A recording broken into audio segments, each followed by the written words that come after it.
जय हिंद दोस्तों, आज का ये जो हमारा सेशन है पीआई की चर्चा की सीरीज में हम लोग 1995 के पेपर को डिस्कस कर रहे हैं। और जो वादा था कि डेली का डेली चलेगा, तो वो डेली का डेली चलेगा, लोड नहीं। और आज का सेशन जो स्टार्ट हो रहा है वो कल की तरह करंट अफेयर से स्टार्ट कर लेते हैं। एक क्वेश्चन करंट अफेयर का मैं पूछ लेता हूँ, एक आध क्वेश्चन आप पूछ लीजिए। मैं जो क्वेश्चन पूछ रहा हूँ लिख के लो। 99% क्या 110% पेपर में क्वेश्चन आ रहा है, आप खुद लिख लो। वो क्वेश्चन ये है, अभी G7 का 50वां सम्मेलन हुआ है। अरे ये ठीक है, तो आप बताओ G7 का 50वां क्या शिखर हुआ है सम्मेलन मैडम, क्या हुआ है, क्या नाम है इनका? इटली में हुआ है ना? इटली में हुआ है। हाँ, बस। इटली की एग्जैक्ट पूछे तो इटली के फसानो शहर में आपका ये सम्मेलन हुआ है। एक चीज, अरे ऐसे याद करो, फसाना था मतलब, तो फसानो शहर में हुआ है। अब देखो इंपॉर्टेंट बात इसमें एक चीज और बता दूं कि इसमें एक आउटरीच सत्र होता है। ठीक है, आउटरीच सत्र बेसिकली ये होता है, आउट का मतलब होता है बाहरी। ठीक है, तो जो बाहरी संगठन या बाहरी देश इसमें पार्टिसिपेट करते हैं उनको बेसिकली आउटरीच सत्र बोलते हैं। उनमें भारत भी इस बार पार्टिसिपेट किया है। भारत सहित 12 कंट्रीज ने पार्टिसिपेट किया है। भारत की कोई पड़ोसी देश इसमें शामिल नहीं है। तो मान लो अगर पूछ दे कि निम्नलिखित में से कौन सा आउटरीच सत्र में शामिल नहीं था, तो ये कुछ बेसिक्स हैं, दिमाग में रखना। इतनी चीज आप लोग तैयार कर लोगे तो बढ़िया है। आप कुछ सर पूछोगे क्या? हाँ, करंट अफेयर्स पूछेंगे ना भाई, ऐसे थोड़ी छोड़ देंगे। चलो बताओ आप, इस बार के यूपी बजट में, यूपी बजट की पूरी क्लास हुई है, ठीक है, ध्यान रखिएगा। यूपी बजट में 3 प्रमुख केंद्र या फिर मेरे को विश्वविद्यालय की स्थापना करने की बात कही गई है, ठीक है। आपको तीनों का नाम बताता हूँ, आपको उसके डिस्ट्रिक्ट एलोकेशन का नाम बताना है, ठीक है। कोई संगीत विश्वविद्यालय था। हाँ चलिए बताइए, पर आप संगीत विश्वविद्यालय बताइए कहाँ पर बनाया जा रहा है? देखिए, संगीत विश्वविद्यालय तैयार करना बहुत आसान है। जो संगीत विश्वविद्यालय की आप सोचना कि इस वक्त हमारे कौन से एमपी हैं जो संगीत से जुड़े हैं, तो 2 है, गोरखपुर से, एक निरहू है, अभी नहीं जीत पाए हैं, तो निरहुआ जीत नहीं पाए हैं। आजमगढ़। तो आजमगढ़ के हरिहरपुर में संगीत महाविद्यालय की स्थापना की जा रही है। अब आप मुझे बता दो कि निषाद राज गुहा सांस्कृतिक केंद्र श्रृंगेरपुर या श्रृंगेरेश्वर कुछ ऐसा है ना, श्रृंगवेरपुर, हाँ श्रृंगवेरपुर में उसकी स्थापना हो रही है। और एक और लास्ट में रहा है कि महर्षि वाल्मीकि संस्कृति केंद्र। महर्षि वाल्मीकि का संबंध सीधी सी बात है चित्रकूट से है, तो चित्रकूट भी इसका राइट आंसर बनेगा। तो कुल मिला जुला के भैया करंट अफेयर हो गया खत्म। अब मैं स्टार्ट करता हूँ जीएस में। सर मैं पहला क्वेश्चन जो आपके सामने लेके आऊंगा वो है कारक अक्साई चीन। बोल दिया पहले आंसर। तो भैया अब आंसर मुंह से निकल गया तो आपको बता देते हैं। पेपर में क्वेश्चन था, निम्नलिखित में से कौन अक्साई चीन का भाग है? काराकोरम, शिवालिक, कश्मीर और लद्दाख। तो आंसर था आपका काराकोरम। ये निकल गया आंसर, तो इसको कट कर देते हैं। आप सर मुझे नेक्स्ट क्वेश्चन बताओ। आपसे मैं क्वेश्चन पूछता हूँ, इडुक्की परियोजना किस नदी पर स्थित है? कृष्णा, पेरियार, महानदी, सतलज। पेरियार, केरल में पेरियार नदी पर। केरल में पेरियार नदी पर स्थित है। ओके, तीसरा सर मैं क्वेश्चन आपसे पूछ रहा हूँ। जो मेरा तीसरा क्वेश्चन है वो ये है रॉक, जो रॉक तंत्र है, रॉक सिस्टम, उसके ऊपर। हालांकि क्वेश्चन पहले आ चुका है। तो वो क्वेश्चन ये है कि सर्वाधिक खनिज युक्त रॉक तंत्र कौन सा है? कुड़प्पा, धारवाड़, गोंडवाना या विंध्या? धारवाड़। धारवाड़ क्या सर्वाधिक खनिज युक्त आपका रॉक तंत्र है? तो दिमाग में धार, मतलब जिसमें धार है, तो जैसे लोहा में धार ज्यादा होती है, तो ऐसे कुछ कुछ याद करो। कमेंट सेक्शन में आप लोग बताओ, सोना सब पाया जाता है। कमेंट सेक्शन में आप लोग बताओ कि सबसे पुराना रॉक सिस्टम कौन सा है इसमें से। ये भी बढ़िया बात है। नेक्स्ट सर आप मुझे बता दो, आपसे मैं केवल एक दे रहा हूं, लुसाका किस देश की कैपिटल है? ऑप्शन दे देता हूं। ऑप्शन ब्राजील, नहीं, क्यूबा, जाम्बिया, कीनिया।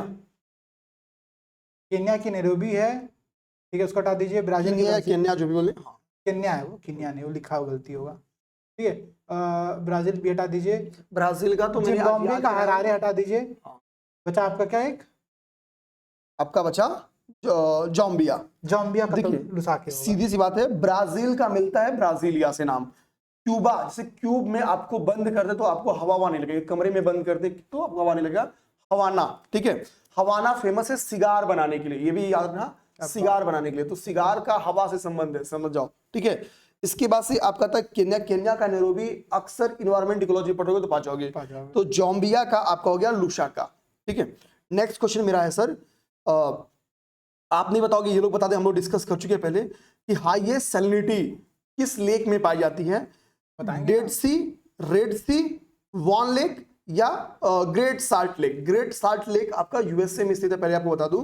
और जो आपकी वॉन लेक है वो टर्की में स्थित है। ठीक है, अगर कैस्पियन सी ऑप्शन में होता तो इसका आंसर बनता कैस्पियन सी, क्योंकि कैस्पियन सी कोई सी नहीं है, वो एक लेक है। आंसर आपको टिक करना है वान लेक तुर्की। 1 लाख तुर्की सर, चलिए आप बता दिए। नेक्स्ट मेरा क्वेश्चन आपसे हो जाता है कि ओशियानिक करंट के ऊपर। ओशियानिक करंट में पूछा ये करंट किस महासागर से संबंधित है, दूसरा पूछता है कि कौन सी वार्म करंट है, कौन सी कोल्ड करंट है। तो आप बताओ सर मुझे कि निम्नलिखित में से कौन सी कोल्ड ओशियानिक करंट है, Brazil, gulf stream, Kuroshio, Humboldt. Humboldt, अरे आप ही ने बताया था, मैं बताता हूँ क्या बताया था, मैं बताता हूँ। हमबोल्ट बताया था सर आपने कि बोल्ट की आवश्यकता है मुझे। मतलब हम से मतलब हम, बोल्ट मतलब हमको बोल्ट दो, बोल्ट मतलब हमको मतलब ठंडी लग रही है, गर्मी चाहिए, ठीक है, सीधी सी बात है, ठीक। तो हमबोल्ट एक हाँ। ठंडी जल जा रहा है। ठंडी जल जा रहा है, ठीक। मैंने याद आपको बहुत कराया था लेकिन कोई बात नहीं है। अब सर आप पूछिए, मैंने आपसे पूछ लिया अच्छा खासा क्वेश्चन। चलिए अब मैं आपसे प्रश्न पूछूंगा एकदम जबरदस्त क्वेश्चन। मैंने आपसे 6 क्वेश्चन पूछ लिया। अब मुझे ये बताओ सर, लोथल नदी कह रहा हूँ, लोथल स्थल जो है वो किस राज्य में लोकेटेड है, पहला प्रश्न। दूसरा किस नदी पर लोकेटेड है। ओके देखिए, लोथल आपका गुजरात में स्थित है, ये एक गोदीवाड़ा शहर है, यानी ये एक पोर्ट सिटी था जहां से आपको अगर पेपर में क्वेश्चन है कि कहां से नाव के चित्र मिले हैं, तो लोथल से मिले और मोहनजोदाड़ो से भी मिले। आपने पूछा सर किस नदी के, तो हमको लगता है ये आपका ऑप्शन देंगे क्या? हाँ, घग्गर, सतलज, चिनाब, भोगवा। भोगवा। ठीक है, अंतिमो वाला जो सही था कि बहुत धीरे बोलती है, भोगवा है। भोगवा रिवर पर है, ठीक है, वेरी गुड। अब मुझे बताओ कि वेदों में होता किसे कहा गया है। होता या होत्री, देखो सभी वेदों के जो पठन करने वाले हैं यानी जो पुरोहित है उनको अलग अलग नाम से जानते हैं। जैसे ऋग्वेद का होता या होत्री के नाम से जानते हैं। ऋग्वेद में कुल 10 मंडल होते हैं। 10 मंडल और 1028 सूक्त होता है। हाँ। ठीक है, इंपॉर्टेंट पॉइंट है ये भी। चलिए अब आप मुझे बताइए, ठीक है, फेन सॉन्ग किसके काल में भारत आया था। वेनशोंग भारत 6 साल रहा है हर्षवर्धन के काल में। ठीक है, हर्षवर्धन काल में रहा है, नालंदा में इसने पढ़ाई किया है। नालंदा में। और नालंदा तो वेरी इंपॉर्टेंट, इस बार क्वेश्चन आने वाला है, लिख के ले लो। नालंदा का निर्माण, कौन उसको जलाया। नालंदा, शिवाजी, ये ऐसे इस बार हिस्ट्री के क्वेश्चन होंगे जो करंट अफेयर के क्वेश्चन है। अब आप मुझे बताइए कि निम्नलिखित में से कौन हर्ष के समय की सूचनाएं लिखता है। ठीक है, हरिशेर, कलहड़, कालिदास, इनमें से कोई नहीं। कालिदास का संबंध कली में रहता है, गुप्तों से है। अपने अब क्या है? हरिशेर, कलहड़। हरिशेर मुझे लग रहा है ये पुल के इसमें से कोई नहीं है। हरि क्योंकि मुझे कल्लड़ ने रास्ता रिंगड़े लिखी है, वो कश्मीर से संबंधित है। ठीक है, राजा जयसिंह से। हाँ, और ये जो आपने बोला है पहला नंबर नाम किनका? हरिशेर। हरिशेर। हरिशेर का संबंध समुद्रगुप्त। समुद्रगुप्त से है, पुलकेशिन बोला था। समुद्रगुप्त से, ठीक है। और हर्ष के टाइम पर जो थे उनका नाम था बाणभट्ट। हर्षचरित्र लिखे थे। हर्षचरित्र उन्होंने नहीं लिखा था। ठीक है, ये बातें याद रहेंगी। अच्छा, पिछले 4-5 साल में मुझे 2 मंदिर का निर्माण करता बार बार दिखा। एक कोणार्क का, जो उड़ीसा कोणार्क मंदिर है वो, और एक वो कंबोडिया वाला मंदिर। तो यहाँ पर फिर से पूछा हुआ है कोणार्क मंदिर का निर्माण किसने कराया था, तो कमेंट सेक्शन में ये लोग बता खुद दो। बता दे। अब ये कुछ फैक्ट्स ऐसे हैं जो रिपीट करते हैं, जिनको अच्छा देखिए, जस्ट इसी के नीचे अगला क्वेश्चन पूछा है, अंकोर वाट का मंदिर कहाँ पर है। हर साल पूछा ये दोनों क्वेश्चन। पहले सोर्सेज भी इतने नहीं थे, इसलिए ऐसे हो जाता था। चलिए अब आप मुझे बता दो एक क्वेश्चन, बहुत अच्छा क्वेश्चन है। निम्नलिखित में से किसने मिताक्षरा, जो कि याज्ञवल्क्य स्मृति पर एक टीका है, इसको लिखा है। मिताक्षरा किसकी पुस्तक है। देखिए, मिताक्षरा जो याज्ञवल्क्य की स्मृति पे लिखा गया एक टीका है, ये विज्ञानेश्वर की लिखी गई एक बुक है। सही है, ठीक है। विज्ञानेश्वर की। विज्ञानेश्वर हमको लगता है कि ये विधि के ऊपर भी एक विक है, ये इसमें मतलब कानून के तौर पे भी इसका प्रयोग इसमें लिखा है कि he is the celebrity in law, मतलब वो एक विधिवेत्ता थे मिडिवल पीरियड में। ये बहुत इंपॉर्टेंट पॉइंट है। ठीक है, अच्छा देखिए भैया, करे ये जो हम लोग पढ़ रहे हैं ना, इसकी इंपॉर्टेंस सच बताए ना, आप कुछ भी कर रहे हो ना उससे ज्यादा है, ठीक। क्योंकि यहाँ से डायरेक्ट पेपर में पीवाईक्यू से डायरेक्ट 35 से 40 क्वेश्चन कॉपी पेस्ट आते हैं। जो आप पढ़ रहे हो एक एक वर्ड वही कॉपी पेस्ट हो जाएगा। बाकी जब आप घटना चक्र का पूर्वावलोकन या 50,000 एमसीक्यू की सीरीज वगैरह ये सब करते हो, तो थोड़े आपके क्वेश्चंस और बढ़ जाते हैं, 20-22 क्वेश्चन। यहाँ से डायरेक्टली पेपर में 40 क्वेश्चन के आने वाले हैं। तो मैं यही कहूंगा, जो क्वेश्चन आपका गलत हो रहा हो, हम लोग कभी स्पीड तेज रही कभी कम, आप पॉज करके उन चीज को नोट कर लेना जरूर। ये काम जरूर करना है और क्लासेस जरूर देखना। और मैं ये भी कहूंगा, आपके किसी दोस्त पेपर दे रहा हो तो प्लीज वीडियो को शेयर जरूर करना। सर कुछ थोड़ा एक इंप्रूवमेंट हम लोग भी करते हैं सर, थोड़ा सा ऑप्शन सुनने की आदत डालते हैं। कमेंट आता है ये कि सर ऑप्शन पूरा क्लियर करिए। ठीक है, सभी कमेंट है श्रद्धा जी का, मैं देख रहा हूँ। चलिए ठीक है, बताइए, प्रश्न पूछ रहा हूँ आपसे। मीराबाई के समकालीन कौन थे? कुछ आप फॉर्मूला बता दो भाई यहाँ पर। देखिए मीराबाई की हम लोग जब समकालीन, और ये फैक्ट थोड़ा सा इस फॉर्मूले पे दिमाग रखना, फॉर्मूला है एन के जी। जैसे हम लोग बचपन में क्या पढ़ते हैं, एल के जी में पढ़ते हैं, एल की जगह एन लगा दो, एन से निशान नहीं नाम दो, है ना सर, एन से नाम दो, एन के जी सी एम टी, टी से तुलसीदास है। अब देखो एन से नाम दो, के से कालिदास, कबीर जैसे कबीर, सॉरी भाई, एन और जी से गुरु नानक देव जी से, एन के जी सी से चैतन्य महाप्रभु है, एम से मीराबाई और टी से तुलसीदास है। ठीक है, थोड़ा सा गड़बड़ा गया था बीच में। अब ये क्या है, इसका फायदा क्या है इस ट्रिक का, एन के जी सी एम टी का, कि कालानुक्रम अरेंज करने के लिए आएगा तो भी सही कर लेंगे। एक इसी टाइप का क्वेश्चन बन गया था, निम्नलिखित में से कौन किसका समकालीन है, तो भी जैसे मीराबाई, तो एन के जी सी एम, एम आ रहा है, एम के पहले सी है और एम के बाद टी है, यानी चैतन्य महाप्रभु और तुलसीदास। चूंकि मीराबाई का जब संबंध है ना, तो तुलसीदास का भी संबंध वही है और उसी समय चैतन्य महाप्रभु का भी समय है।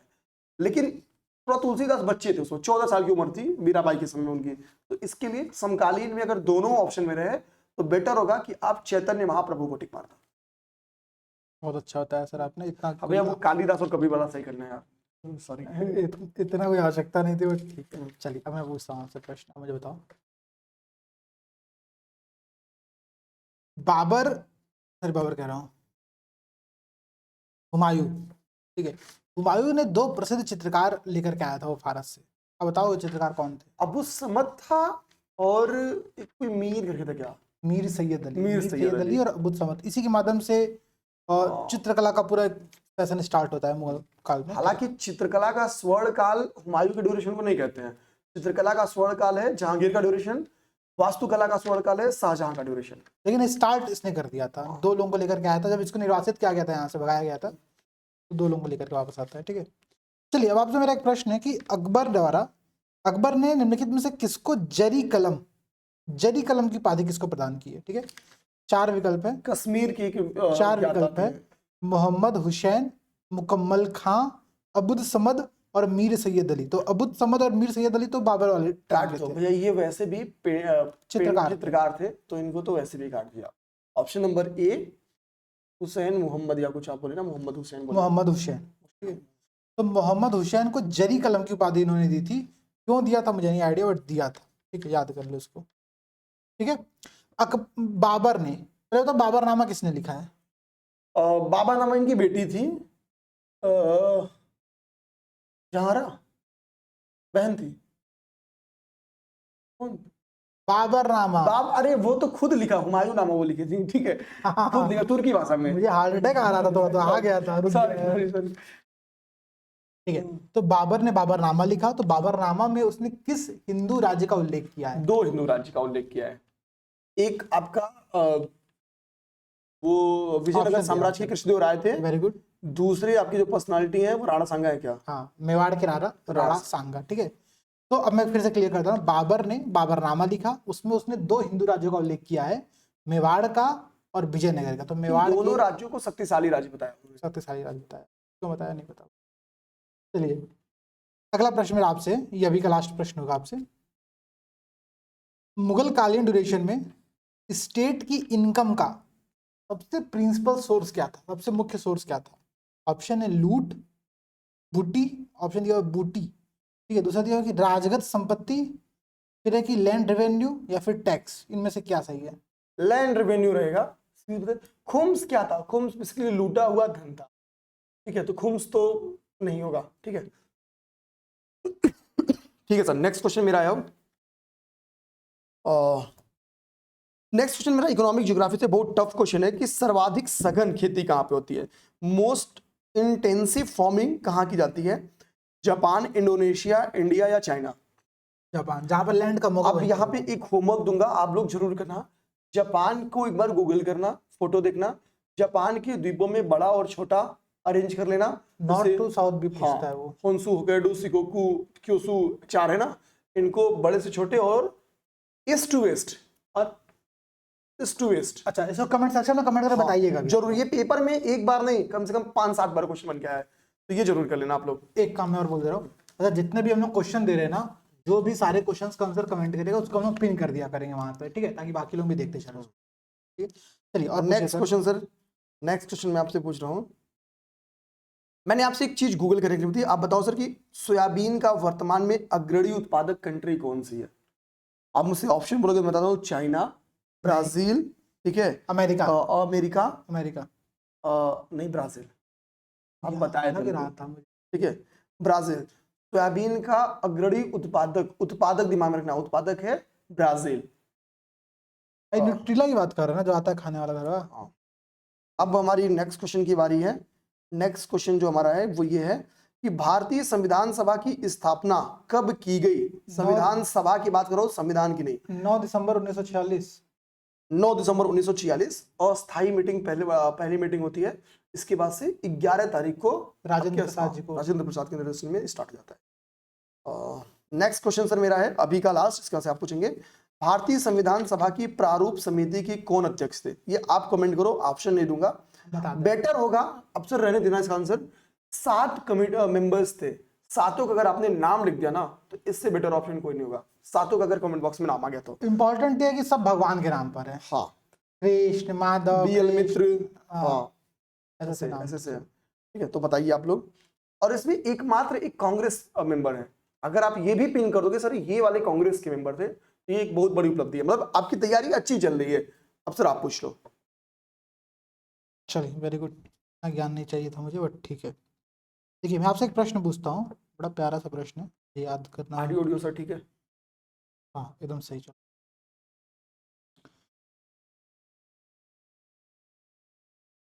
ऐसा कौन सा युद्ध है जिसमें मुस्लिम शक्ति की स्थापना हुई थी भारत में? बिल्कुल सही बात है। ऑप्शन दे रहा हूं मैं। तराइन का प्रथम युद्ध, तराइन का द्वितीय युद्ध, पानीपत का प्रथम युद्ध और पानीपत का द्वितीय युद्ध। ये पानीपत का युद्ध तो बाबर के बाद से स्टार्ट होता है, लेकिन कहीं ना तो कहीं इस्लामिक शक्तियां तो पहले ही आ चुकी हैं, तो सर वो तो प्रथम और द्वितीय युद्ध काट दो, वो कॉमन सेंस से काट दो। पानीपत हटा दिया। चलिए अब हमारे पास 2 ऑप्शन बचे हैं ना। देखिए गोरी ने तराइन का पहला वार किया है, तराइन का दूसरा किया है, पहले में हार गया है, दूसरे में चालाकी से जीत गया है, ठीक है। तो इसका आंसर है पानीपत का द्वितीय युद्ध, तो सॉरी तराइन का द्वितीय युद्ध 1192। 1192 ईस्वी में हुआ था। मोहम्मद गौरी ने पृथ्वीराज चौहान को हरा दिया था, तो सबसे बड़ी बात यही थी। ठीक है, चलिए अगला प्रश्न मेरा आपसे है कि बहमनी साम्राज्य, ठीक है, किसके शासनकाल के ड्यूरेशन में बहमनी साम्राज्य की स्थापना हुआ था? मोहम्मद बिन तुगलक, अलाउद्दीन खिलजी, फिरोज शाह तुगलक, इनमें से कोई नहीं। जफर खान ने साथ किया था क्या इसका? कुछ तो ऐसा ही नाम था ठीक है। उसका। जफर खान था, उसको हम हसन गंगू हसन गंगू के नाम जानते थे, एमबीटी का संबंध था ये। Very good. मोहम्मद बिन तुगलक के ड्यूरेशन में, जब मोहम्मद बिन तुगलक का ड्यूरेशन थोड़ा सा कमजोर पड़ने लगता है, तो ये क्या करता है कि जफर खान हसन गंगू नाम से बहमनी साम्राज्य की स्थापना करता है। ये ड्यूरेशन है 1347 का ड्यूरेशन शायद, ठीक है। ओके, इसकी राजधानी क्या थी बहमनी साम्राज्य की? ये कमेंट सेक्शन में आप लोग जल्दी से बताइए, ठीक है, कि बहमनी साम्राज्य की कैपिटल क्या थी। इंपॉर्टेंट है तो याद रखना एक बार। अगला मेरा प्रश्न सर, कल आपने डिस्कस भी किया था, मैं फिर से पूछ ले रहा हूँ। बहमनी साम्राज्य जब 5 राज्यों में टूटा था, उनके आप नाम बता दो एक बार, कल आपने बताया था। ठीक है, अहमदनगर, कुलकुंडा, बीजापुर, बरार, बीदर। 3 बी है, एक जी है और एक आपका कुछ और है, जो भी है, ठीक है, ए है, ठीक है। ओके वेरी गुड, ये भी हो गया, ये भी हो गया। जेरी कोलंबिया ने पूछ लिया था, मोहम्मद हुसैन। चलिए अब आपसे मेरा प्रश्न है, रणजीत सिंह की राजधानी क्या थी? महाराजा रणजीत सिंह की राजधानी क्या थी? वैसे इनकी 2 राजधानियां, देखिए लाहौर भी इनकी राजधानी है और अमृतसर भी राजधानी है, लेकिन एक धार्मिक राजधानी है, एक प्रशासनिक राजधानी, तो लाहौर इसका आंसर है। और ठीक है, लाहौर के लिए इनको इन्होंने लड़ाई भी लड़ी, बहुत ईमानदारी से इनको लाहौर मिल गया था। वो कहानी है तो कहानी नहीं करते हैं।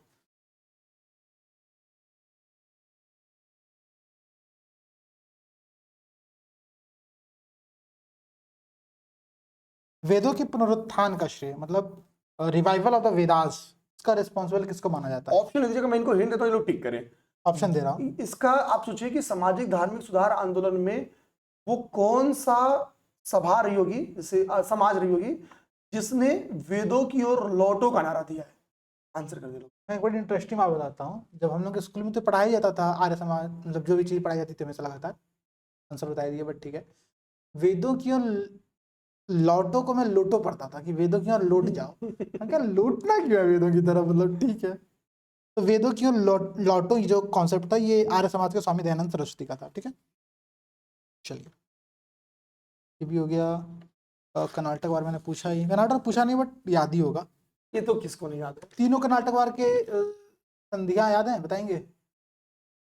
हम बता लेंगे। पहला एक्सला सफेल की संधि, एक्सला चप्पल संधि, दूसरी हमको लगता है कि चंदा साहब और उनकी वजह से, अनवरुद्दीन की वजह से हुई थी। तो दूसरी संधि कर्नाटक में ही कहीं हुई है, ये कर्नाटक में ही की बार हुई है। सबसे लास्ट वाली संधि बाहर हुई है, पेरिस की संधि। हाँ, पहली भी बार हुई है। हाँ मतलब ठीक एक्सला है। सफेल, और दूसरा जो संधि पांडिचेरी की संधि, पांडिचेरी में बोला था। ठीक है। तो एक्सला अब चैपल, यहाँ पे जब मैंने पांडिचेरी, चंदा साहब और अनवरुद्दीन का नाम ले लिया है, यही समझ जाओ कि चंदा साहब को सपोर्ट किया था डुप्ले ने, यानी फ्रांसीसी। अंग्रेज जनरली उस समय मुस्लिम के हाँ, साथ। 1857 के पहले अंग्रेजों का साथ थोड़ा मुस्लिमों का आपको देखने को मिलेगा। चलिए अब आप पूछिए, मेरा हो गया अभी का। ठीक है, नेक्स्ट मेरा क्वेश्चन आपसे है। वो क्वेश्चन मेरा ये है कि कथन है भारत के संविधान में एक संघीय प्रणाली का प्रावधान है। फेडरल गवर्नमेंट की बात कर रहे हैं सर? हाँ, फेडरल सिस्टम की बात कर रहा हूँ। इसके उसने एक बहुत शक्तिशाली केंद्र की रचना की है, ये कारण है। पहला सही है, दूसरा भी सही है, एक्सप्लेनेशन नहीं है। हाँ, मतलब इस वजह से शक्तिशाली मतलब संघीय प्रणाली नहीं है तो व्याख्या नहीं करता है। आप नहीं बताना सर, अब ये लोग बताएंगे। आप बताओ कि फंडामेंटल ड्यूटीज किस कॉन्स्टिट्यूशनल अमेंडमेंट के तहत आया था। बच्चों वाला होमवर्क नहीं दूंगा, मतलब ऑप्शन नहीं दूंगा, बताओ। नेक्स्ट सर ये है कि भारत के संघ राज्यों का प्रशासन कौन देता है। यूटीज का एडमिनिस्ट्रेशन कौन देखता है। प्रेसिडेंट। प्रेसिडेंट देखता है, लेफ्टिनेंट गवर्नर देखता है, होम मिनिस्टर देखता है, या एडमिनिस्ट्रेटर्स देखते हैं। तो प्रेसिडेंट देखते हैं या इनके द्वारा जो नियुक्त लोग हैं। नेक्स्ट है सर कि एक वर्ष में कम से कम कितनी बार संसद की बैठक होनी चाहिए। पार्लियामेंट की जो मीटअप है वो एक ईयर में एटलीस्ट कितनी टाइम होना चाहिए। 1 टाइम, 2 टाइम, 3 टाइम, 4 टाइम। 2 बार। मतलब 6 महीने से ज्यादा का गैप नहीं होना चाहिए, ये प्रावधान है। तो 6 दूना 12 साल खत्म हो गया। आते हैं नेक्स्ट क्वेश्चन। होता 3 बार जनरली, ग्रीष्म सत्र, मानसून सत्र और शीत सत्र, 3 सत्र होते। भारतीय संविधान में अवशिष्ट अधिकार को, जो अवशिष्ट शक्तियां यानी रेसिडुअल पावर हैं, वो किसको दिया गया है। यूनियन गवर्नमेंट को, स्टेट गवर्नमेंट को, या यूनियन स्टेट दोनों को दिया गया है, या किसी को नहीं। यूनियन को, यूनियन गवर्नमेंट को दिया गया है। आर्टिकल 248, ठीक है। आर्टिकल 248 कहता है। नेक्स्ट मेरा क्वेश्चन, भारत में वह मंत्री जो संसद के दोनों सदनों में से किसी सदन का सदस्य नहीं है, ना लोकसभा का ना राज्यसभा का, 6 मंथ, उसे मंत्री के पद पर नियुक्त किया जाएगा। कल भी क्वेश्चन पूछा था, तो बहुत आसान है। किस राज्य का लोकसभा और राज्यसभा के प्रतिनिधित्व सर्वाधिक है। होमवर्क नहीं दूंगा, मतलब ऑप्शन नहीं दूंगा, आप लोग खुद बताओ। और कितने हैं ये भी बताओ। एक तो 80 है, दूसरा कितना है। 31st। 31 है, तो 31 नॉट फर्स्ट। सही। आप सर मुझे बताओ फिर नेक्स्ट क्वेश्चन। हालांकि ये भी बहुत आसान सा क्वेश्चन है कि जो फाइनेंस कमीशन है, फाइनेंस कमीशन का संबंध किस आर्टिकल से है। आर्टिकल 280। हाँ, क्या इसका कार्य केंद्र और राज्यों के बीच जो वित्तीय विवाद है उनका निपटारा करना है। जो करों का बंटवारा करता है। हाँ, ठीक है। ये मैं प्रश्न पूछूंगा यहीं पर कमेंट सेक्शन से, कमेंट वालों। प्रश्न मेरा ये था, कौन अभी नियुक्त किया गया है। लेटेस्ट फाइनेंस कमीशन का चेयरपर्सन 16वां वित्त आयोग का नियुक्ति, और ये किस ईयर से किस ईयर तक ले सुझाव दे रहा है। सबसे इंपॉर्टेंट बात ये भी है। 2 चीज बताइए आप। नेक्स्ट बताइए सर आप। पॉलिटी का मेरा लास्ट क्वेश्चन है। भारत सरकार के मुख्य विधि परामर्शदाता होते हैं the chief legal adviser to government of India, solicitor general of India होते हैं, chief justice of supreme court, सचिव विधि मंत्रालय, सेक्रेटरी मिनिस्ट्री ऑफ लॉ, या attorney general of India. Attorney general of India. ये सर अब आप पूछिए। देखो डेली हम लोग लगभग 100 क्वेश्चन का क्विज आपको करा देते हैं। 80 प्लस बीच में 100, 80 से 100 के बीच में।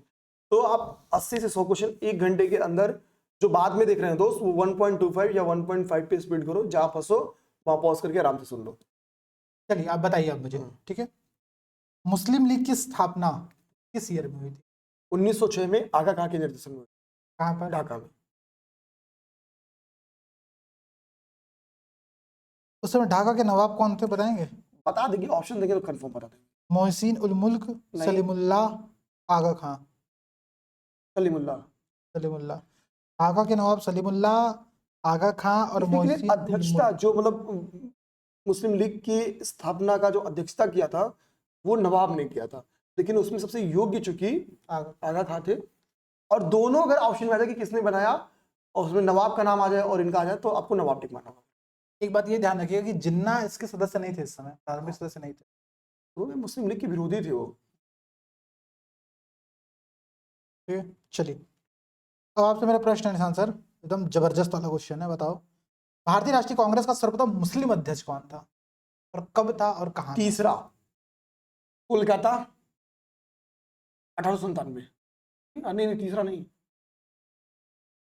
तीसरा ही ना, 97 में क्यों चले गए?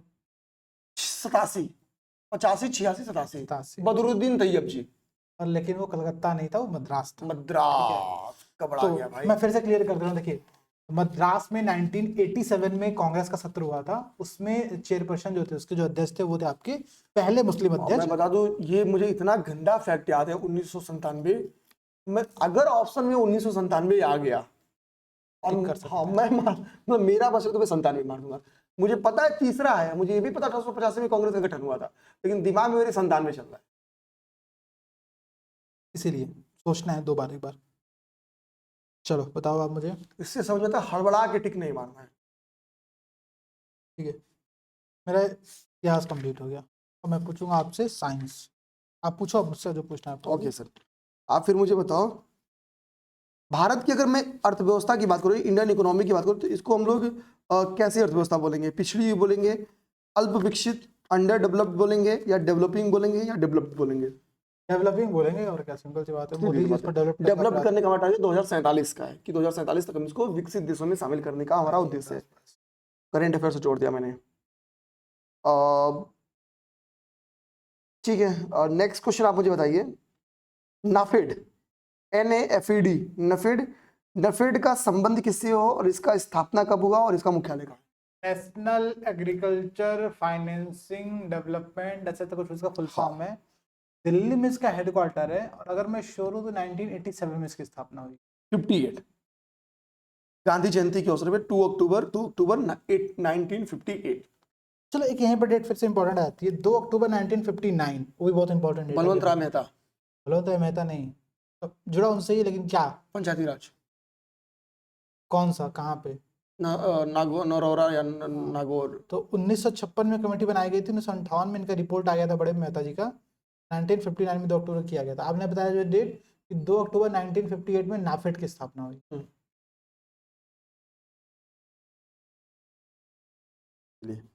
आप मुझे ये बताइए सर, ठीक है, बताइए क्या बता दे रहा हूँ, नरसिंघम कमेटी का संबंध जो है बैंकिंग रिफॉर्म से, ठीक है, बैंकिंग रिफॉर्म से। कोई दिक्कत नहीं, बहुत सिंपल क्वेश्चन। भारतीय रुपए को परिवर्तनीय बनाया गया है, चालू खाते में ये फैक्ट आ सकता है 1 मार्च 1993 को, नहीं छोड़िए, कोई मतलब नहीं है इसका, ठीक है, ये भी कोई मतलब नहीं है। अब ठीक है, आप पूछिए सर।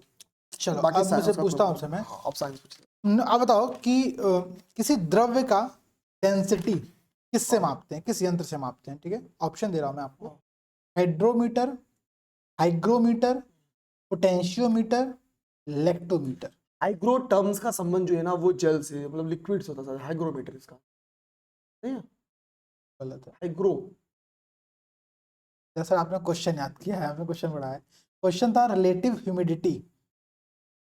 ठीक है, रिलेटिव ह्यूमिडिटी को हम लोग हाइग्रोमीटर से मेजर करते हैं। आपका कॉन्सेप्ट सही है, हाइड्रो जो टर्म होता है ना वो जल से संबंधित होता है। ठीक है, हाइड्रो है तो हाइड्रोमीटर जो होगा वो किसी भी द्रव की, लिक्विड की डेंसिटी को मेजर करता है। ठीक है, तो हाइड्रोमीटर डेंसिटी मेजर करता है, हाइग्रोमीटर रिलेटिव ह्यूमिडिटी मेजर करता है, लेक्टोमीटर पता ही सबको क्या होता है, तो भाई बता दो जल्दी से कमेंट सेक्शन में। ठीक है, चलो एक अच्छा क्वेश्चन दे रहा हूँ। किसी बोतल में जब हम पानी भरते हैं, बचपन में आपने अगर किया होगा प्रैक्टिकल तो आपको याद होगा, पानी भर के फ्रिज में हम लोग रख देते थे ठंडा होने के लिए, फ्रीजर में, वो बोतल फट जाता है कभी कभी, क्यों, क्या कारण है? बढ़ जाता है, आयतन बढ़ जाता है, मतलब जब पानी मोटा सॉलिड जाता स्टेट है, में जाता है। मोटा जाता है। मेरी आइसक्रीम की फैक्ट्री जब थी तो उसमें हम लोग करते यही थे, मतलब जितना आइसक्रीम, मतलब वो 1 रुपये वाली लाइन नहीं आती थी आइसक्रीम, ऑरेंज आइसक्रीम आती थी, उसमें थोड़ा सा कम जगह छोड़ा था ताकि वो जब वाटर जमे तो पूरा जगह कवर कर ले। ये भी सही, ठीक है चलिए ये हो गया। अब आप मुझे बताओ दृष्टि पटल पर मतलब रेटिना पर जो इमेज बनता है वो कैसा इमेज होता है? ऑप्शन दो, दे देता हूँ। Equal to object but inverted, वस्तु के बराबर परंतु उल्टा। सेकंड कह रहा है कि वस्तु से छोटा परंतु सीधा। थर्ड कह रहा है कि वस्तु से छोटा और उल्टा। चौथा कह रहा है कि वस्तु के बराबर और सीधा। छोटा और सीधा। छोटा सीधा। और सीधा गलत, छोटा और उल्टा होता है। छोटा और उल्टा मतलब सब तरफ कम है। हाँ। बड़ा भी नहीं छोटा है, सीधा भी नहीं उल्टा है। हाँ। सब छोटा- सब तरफ निगेटिव है। मस्तिष्क क्या करता है, रेटिना के उस इमेज को रीड करता है और फिर आपके दिमाग में वो सब चीज चलती है कि तुम क्या देख रहे हो। मतलब निशान सर हमको देख रहे हैं, ऐसे दिख उल्टा रहे दिख रहे हैं। हैं। निशान सर हमको ऐसे बैठे हुए दिख रहे होंगे, मेरे रेटिना पे जो इमेज बन रही होगी, निशान सर का पैर ऐसे नीचे होगा, निशान सर ऐसे हवा में तैर रहे होंगे। याद कर लो भाई, बहुत इंपॉर्टेंट क्वेश्चन है, ठीक है। बायोलॉजी याद ही करना पड़ेगा, प्रैक्टिकल करने को नहीं मिलेगा यहाँ पे। चलो बताओ निशान सर, लास्ट क्वेश्चन आपसे मेरा है अभी के लिए। हम a man feels unpleasant due to the humidity and heat, मतलब मनुष्य आर्द्रता व गर्मी से परेशानी अनुभव करता है, इसके पीछे कारण क्या है? ऑप्शन दे रहा हूँ, ऑप्शन दे रहा हूँ, साइंस में रिस्क नहीं लेने का, ऑप्शन पढ़ने का। अधिक पसीना आना, मोर स्वेटिंग, कम पसीना आना, ठीक है। थर्ड कह रहा कि पसीना आर्द्रता के कारण वाष्पित नहीं होती है, स्वेट जो स्वेट होता है does not evaporate due to humidity. Third कह रहा कि आर्द्रता के कारण पसीना नहीं आता है। इनमें से क्या रीजन है जिस समय आपको, हाँ मतलब जब पसीना वाला का मतलब वाष्पीकरण नहीं हुआ था। मतलब पसीना तो निकलता है बट वो इतना ज्यादा ह्यूमिडिटी अगल बगल रहता है ना कि वो वाष्पित इवोपरेट नहीं हो पाता है। इस कारण से आप बहुत अनप्लीजेंट या फिर चिपचिपापन महसूस करते हो। जैसा कि इस समय प्रेजेंट टाइम में जो सीजन चल रहा है वो यही होता है। अक्टूबर हीट की कंडीशन इसी टाइम पे आते भी, आगे चल करके आपको देखोगे भी वहां पर। पूछिए आप। हो गया। कोई असल आपको ही पूछना पड़ेगा क्योंकि अब मेरे पास अच्छा, 4 ही चलिए। 5 क्वेश्चन बचे हैं। तो दो मैं क्वेश्चन मैं बचे आपसे हैं। 2-3 क्वेश्चन मैं पूछ रहा हूँ 2 क्वेश्चन पहले। नव्य न्याय संप्रदाय यानी हाँ। नव्य न्याय स्कूल के संस्थापक कौन थे? हैं ना, कल ही पूछ उदयन, रहे थे। श्रीधर, गंगेश या रघुनाथ शिरोमणि? टेलीग्राम पे कल ही पूछे थे, बताता, सबने आंसर सही बताया था। तो पता क्या करते हैं, क्वेश्चन जब डालता हूँ ना मैं टेलीग्राम पे, सब सीधे गूगल सर्च करते हैं, लंबा लंबा पैराग्राफ कॉपी करते भेज देते ग्रुप में। हमको भाई खुद का आंसर दो, क्या मतलब ऐसा करने का। बट ठीक है चलिए। नव्य मतलब नया, और नया काम श्री गणेश जी से किया जाता है, आपने मुझे याद कराया था। तो नया मतलब नव्य संप्रदाय जो श्री गणेश मतलब गंगेश जी से संबंधित है, ठीक है। बाइबल ऑफ बंगाली देशभक्ति बंगाली देशभक्ति का की बाइबल किसको कहते हैं? अरे वो जिससे गीत लिया गया, क्या देवदास, गोरा, आनंद मठ या गीतांजलि? आनंद मठ। आनंद मठ, ठीक है। अब चूंकि बीच में करंट अफेयर है तो उसको तो पूछना नहीं है। आपसे आप मुझसे पूछ लीजिए कुछ अच्छे क्वेश्चन, जनरल साइंस क्योंकि अच्छे खासे क्वेश्चन है। हाँ बहुत अच्छे क्वेश्चन, बहुत अच्छे, बहुत प्यारे क्वेश्चन, ध्यान आप से पूछिए सर, सुनिए। मैं सब बता। चलिए, साबुन के बुलबुले के अंदर का जो दाब होता है, जो प्रेशर होता है किसी भी शो बबल के अंदर का, ठीक है, वो क्या होता है? मोर देन एटमॉस्फेरिक प्रेशर, वायुमंडलीय दाब से अधिक होता है, वायुमंडलीय दाब से कम होता है, वायुमंडलीय दाब के बराबर होता है, या फिर वायुमंडलीय दाब का आधा होता है? नहीं, और ज्यादा होता है तभी तो वो फुला हुआ है। एग्जैक्टली वो प्रेशर अंदर से क्या कर रहा है, बाहर ढकेला तभी वो सब बबल बन चुका है आपका, ठीक है। तो बबल बहुत इंपॉर्टेंट टॉपिक है, ठीक है। चलो, जो सर आप ये जो चश्मा लगाए हुए हो, आप मुझे उस लेंस की यूनिट बताओगे क्या, किस में मेजर किया जाता है? डायोप्टर। डायोप्टर नहीं, डॉप्टर। डॉप्टर डायोप्टर लिखा है ना, ठीक है, डॉप्टर वैसे होता है, लेकिन ठीक है डायोप्टर लिखा हुआ है, सॉरी। धूप पर चश्मे के साथ जीरो होता है क्या? ऑब्वियसली जीरो होता है, धूप का चश्मा है ना वो। मैं ये सब हमको पता, साइंस में घोटा हुआ वो जितना याद हो गया है, ठीक है। अच्छा, एक क्वेश्चन इसमें मैं पहली बार पढ़ा, डीजल इंजन की खोज किसने की? डीजल की डीजल लिखी। डीजल ने खोज की है। अच्छा, यहाँ पर प्रश्न था गैस इंजन की खोज किसने की है, तो उसका आंसर क्या है? डेमलर। डेमलर, ठीक है, डेमलर। डेमलर महोदय ने गैस इंजन की खोज की थी, यह याद कर लेना, पूछा गया है। अगला मैं प्रश्न पूछ रहा हूँ आपसे सर, 3 प्रश्न रहेगा अपना लाइन से। न्यूट्रॉन, प्रोटॉन और इलेक्ट्रॉन खोज किसने? ईट पर नाचे ट्रिक था ना। ईटा पर चाहिए, वेरी गुड, सही है, फिर कोई दिक्कत नहीं है। आई होप कि ये ट्रिक आप लोगों ने रिकॉल कर लिया होगा क्या होता है, ठीक है। सबको पता हुआ है और ट्रिक है, ये पूछो, उन सबको पता है। मुझे नहीं पता, मैं बिलीव नहीं कर सकता इस चीज। चलो आप मुझे बताओ, हृदय की धड़कन को नियंत्रित करने के लिए which one of the following minerals, किस खनिज का प्रयोग करते हैं हृदय की धड़कन को नियंत्रित करने के लिए, ठीक है। ऑप्शन है आपके सामने, sodium, potassium, sulphur, iron. Potassium. Potassium जो होता है वो हृदय की धड़कन को नियंत्रित करता है। तो जो हम लोग कहते हैं कि उसको देख करके मेरे हृदय की धड़कन बहुत तेज हो गई, पोटेशियम खा लो। तो यार पोटेशियम से हुआ, तो फिर वो तो हमारे दिमाग में फालतू चीज चल रहा है कि किसी को देख करके मेरी धड़कन बढ़ रही है, कम हो रही है? जैसे कुछ लोगों का बीपी बढ़ जाता है गुस्से में, तो क्या गुस्से में बढ़ता है कि पोटेशियम कम ज्यादा रहता है? लॉजिक है भाई, ठीक है। मतलब ये जो फालतू कॉन्सेप्ट आप लोगों के मन में गड़ा गया ना, सब बेकार की बातें हैं, भूल जाओ इस चीज को, पढ़ाई पर ध्यान दो, ठीक है। चलिए मेरा आपसे एक प्रश्न और है निशान सर, ठीक है। जंतु विज्ञान, जूलॉजी, जूलॉजी में हम किस चीज का अध्ययन करते हैं, ठीक है। 4 विकल्प मैं आपको दे रहा हूं, केवल जीवित जानवरों का, केवल जीवित वनस्पति का, जीवित और मृत जानवरों का, जीवित और मृत वनस्पति का। जूलॉजी वनस्पति का, जीवित और मृत की जानवर का, अच्छा ठीक है। गाले खींच करके मुझे, अरे भाई बॉटनी जूलॉजी अलग अलग सब्जेक्ट होते हैं। बॉटनी आपका वनस्पति विज्ञान से संबंधित है, जूलॉजी आपका बॉटनिकल गार्डन आपने पढ़ा होगा, वनस्पति उद्यान जो होता है। तो जूलॉजी आपका जानवर संबंधी होता है। ये जीवित और मृत कॉन्सेप्ट इसमें ये था, तो सर ने कॉन्सेप्ट चेंज कर दिया, जीवित और मृत दोनों जानवरों का यहाँ पर अध्ययन किया जाता है, ठीक है। जूलॉजी पौधा लग दिया, पौधा जानवर खा गए। कोई दिक्कत नहीं है। चलिए एक क्वेश्चन मैं लास्ट दूंगा कमेंट सेक्शन के लिए, उसका हम क्लास को यहाँ पर समाप्त करेंगे सर। इसमें कुछ बचा नहीं है मेरे लिए। जैसे अभी देखिए हम लोग बजट डिस्कस कर रहे थे, तो इसमें प्रश्न पूछा था कि मूंगफली का एमएसपी कितना है। अब यार उतना तो मैंने याद भी नहीं कराया आप लोगों को। धान का याद कराया था 2300 रुपए, याद कर लेना। नाइजर सीड का सबसे ज्यादा बड़ा है, उस समय हो सकता मूंगफली में ज्यादा कुछ न्यूज रहा हो कुछ, हाँ। अब लेकिन ये प्रश्न पूछा इस बार, ठीक है। चलो एक मैं आपसे प्रश्न और पूछ सकता हूँ चाहूँ तो, अगर थोड़ा सा घुमा करके, ये कमेंट सेक्शन से पूछूंगा अभी, ठीक है, चैट टॉपिक से पूछूंगा। चलो अभी मेरा एक लास्ट प्रश्न आपसे और है, आप मुझे इसका आंसर दो, फिर हम लोग उसको यहाँ पर खत्म करेंगे, ठीक है। बैक्टीरिया को किससे देखा जा सकता है? 4 ऑप्शन दे रहा हूँ, नेकेड आई, ठीक है, खुली आंखों से, मतलब नहीं नंगी आंखों से, सेकंड कह रहा है कंपाउंड माइक्रोस्कोप, फिर कह रहा है इलेक्ट्रॉन माइक्रोस्कोप, या फिर हैंड लेंस से, हैंड लेंस से। तो बैक्टीरिया को किससे देख सकते हैं? कंपाउंड माइक्रोस्कोप, कंपाउंड माइक्रोस्कोप से देखते हैं, संयुक्त सूक्ष्मदर्शी से हम इसको देख सकते हैं। अब मेरा लास्ट क्वेश्चन कमेंट सेक्शन से, जल्दी से आप इसका आंसर दे दो और बता दो, इस बार जो गणतंत्र दिवस का आयोजन किया गया, रिपब्लिक डे सेलिब्रेट किया गया है, इसमें चीफ गेस्ट कौन थे? ये प्रश्न पूछा गया था पहले 1996 में, तो बहुत इंपॉर्टेंट टॉपिक है, बता दो आप लोग कि चीफ गेस्ट कौन थे। एक प्रश्न मेरा टाइप का क्वेश्चन 21 या 22 में भी बन गया हुआ है, आया हुआ है, तो रेडी रहना। 1-2 प्रश्न और मैं यहीं पर ऐड कर दे रहा हूँ इस टॉपिक से, मैंने कुछ चीजें पढ़ी थी भी। इसमें पहला पुरस्कार किस मंत्रालय को मिला है और क्यों मिला है? कौन सी उसकी झांकी थी, वहां पर किस झांकी को रिप्रेजेंट कर रहे थे? इस बार के गणतंत्र दिवस में पहली बार तीनों सेनाओं में पूर्ण रूप से महिलाओं की भागीदारी वाली टुकड़ी को शामिल किया गया है, ठीक है। तो ये भी एक नया फैक्ट है, इंपॉर्टेंट फैक्ट है, आप लोग ध्यान रखना, ठीक है। तो आज का सेशन सर यहाँ समाप्त करते हैं। उम्मीद करेंगे वीडियो आपको अच्छी लगी, और वीडियो अच्छी लगेगी क्योंकि बकवास तो है नहीं बीच में।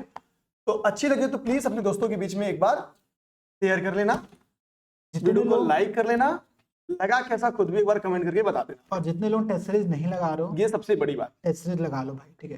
At least 4-5 test series, 10 test series, minimum 10 तो लगा के ही जाना एग्जाम। 10 से तो कम नहीं लगाना है, ठीक है। मैं तो कहूँगा 20 लगा लो तो बहुत बढ़िया बात है। अब 30 नहीं लगा पाएगा, बट 20 भी लगा लोगे तो बहुत बढ़िया बात है। और हमने जो टेस्ट सीरीज स्टार्ट की है, इस टेस्ट सीरीज की अच्छी बात यह है कि हमने अभी रिसेंट जो आपका एग्जाम है अक्टूबर में, इसको टारगेट करते हुए बनाया है, ना कि 17 मार्च को। तो एकदम अपडेटेड, बिल्कुल नया धांसू टेस्ट सीरीज है। चलो जय हिंद। जय हिंद।